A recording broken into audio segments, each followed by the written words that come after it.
Claro, porque es difícil medir el impacto del aumento de los medicamentos porque tiene que ver según la necesidad de cada uno. Pero lo que sí se sabe, y esto lo ha estudiado mucho la teoría económica clásica, es que en teoría al menos la demanda del medicamento es inelástica, o sea que por más que aumente el precio uno lo tiene que seguir comprando porque lo necesita. Pero como siempre decimos, en la Argentina se queman todos los manuales económicos y la necesidad de la gente hace que aunque tengan que consumir ese medicamento porque tienen hipertensión, diabetes, colesterol alto, artrosis, lo que sea, lo dejan de tomar porque no pagan plata, y esto, Hernán, es por la magnitud de los aumentos de precios. 20% de caída del consumo. Claro, cuando uno lo piensa en otros No, sectores... en la economía, o sea, si vos se lo explicás a un señor sueco, te dice, no puede ser que caiga la demanda de medicamentos. Y en alimentos, yo digo, cae 20% el consumo de carne. Bueno, tal vez lo suplís con otra cosa. Claro. O, bueno, de repente un corte más barato. En este caso, me llamaba la atención lo que decían varios de los farmacéuticos. Parece, ¿te acuerdas, Alita de Lázari, que te decía camine, camine, camine, Claro, pero con los medicamentos? no podés. Entonces la gente va y pregunta cuál es el precio del medicamento para determinar si lo compra o no lo compra. Realmente es llamativo la caída, mencionábamos, del 20%. Mirá, hubo varios aumentos. El primero fue a mediados de noviembre. Gobierno... ¿Eso es la curva de aumento? Sí, mirá. Ah, parece joda. A todo el mundo que se la mostré no lo podía creer. Fíjate los dos saltos que tenés en noviembre y en diciembre. Claro, el gobierno, el anterior gobierno autoriza 15% a mediados de noviembre. Cuando gana Milei, antes de fines de noviembre hay un segundo aumento del 12% acumulado al anterior, así que suma prácticamente o llega prácticamente al 30%. ¿Y eso es porque especulaban con la devaluación? Yo te diría que en parte la devaluación, y el problema principal es que vos ves los bastones más cortitos que estaban topeados en el marco del acuerdo con el gobierno. Es decir, eran autorizaciones de incrementos acordadas entre los laboratorios con el gobierno. Por eso tiene esa evolución. Claro, hacia el final, si te fijas, la curva tiende a ser más cortita. Dijeron, bueno, ahora que está liberado el precio, aplicamos estos aumentos. En noviembre, de hecho, hay dos aumentos, no uno, dos aumentos.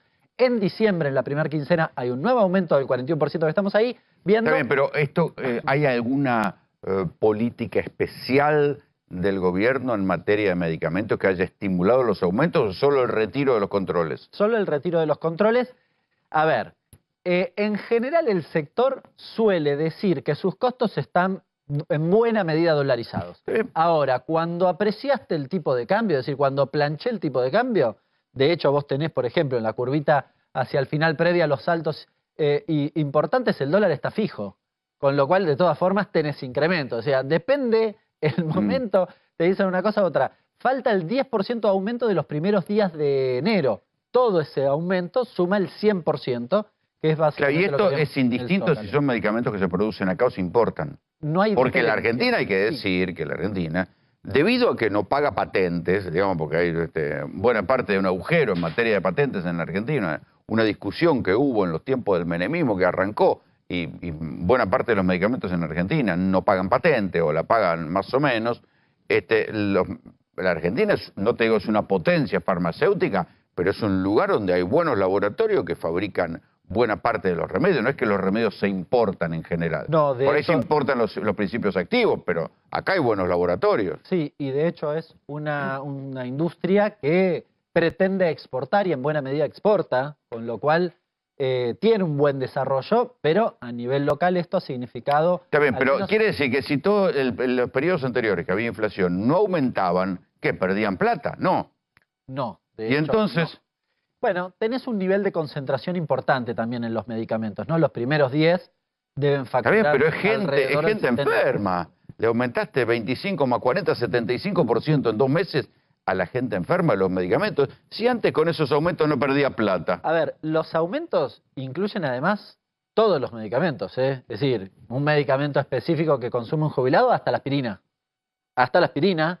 En general los promedios son más o menos similares y cuando hay un incremento de medicamentos se generaliza, se aplica prácticamente a todos los productos. No es que vos tenés bueno, a este 10 y a este 8, como tal vez lo ves en el sector de los alimentos. En los medicamentos la decisión es un aumento, por ejemplo, del 41% y se aplica prácticamente a todos los productos, a todos los medicamentos, tal vez algunos muy específicos y muy caros tienen una dinámica específica, pero te diría que el 98% está dentro de este paquete. Esto que nosotros decimos no es una impresión, digamos, no es solamente que lo dicen los farmacéuticos, es una impresión. El propio ministro de Salud de la provincia de Buenos Aires, Nicolás Kreplak, lo confirmaba esta semana en declaraciones radiales. Hay un aumento de costos en el precio de los medicamentos que en los últimos 2 meses superó el 100% y en el total del año 23 estuvo arriba de los 320 puntos. Y la verdad que superar a un año de inflación tan grande por más de 100 puntos de inflación realmente es un problema muy grande, porque el medicamento no es un bien de consumo simplemente, sino que es un bien social. Que aquella persona que le dice a un profesional, usted tiene que tomar tal medicamento, no tiene la posibilidad de elegir si lo quiere consumir o no, simplemente tiene que ir y conseguirlo, porque en principio uno entiende que si un médico se lo indica, es indispensable para su vida. Entonces, que hayamos tenido una desregulación de los precios de los medicamentos pone a la situación de accesibilidad a la salud tan grave que tuvimos en el último mes una caída del 20% de la compra de medicamentos en farmacia. Esto quiere decir que 2 de cada 10 personas no compran esa medicación que precisan, que puede ser que sea para la diabetes, para la hipertensión, para el colesterol. Pensemos en los medicamentos crónicos que consumimos todos los días, que si no se pueden hacer bien esos tratamientos, llegamos al desarrollo de enfermedades que terminan en las guardias, el infarto, el accidente cerebrovascular, que puede haber sido prevenible. 100% por encima de la inflación. Digo, hay que aumentar 100%, o sea, 300, 100 por encima del 200 de la inflación. 100 puntos, sí, 302 creo que te da con precisión en el mes de enero. Y además concentrado en el último tiempo. Esto, bueno, cualquier persona que fue a la farmacia en el último tiempo se dio cuenta del impacto porque es inevitable. Una cosa que valía Yo fui a comprar 2 remedios, 20. me salieron 50 lucas. Claro.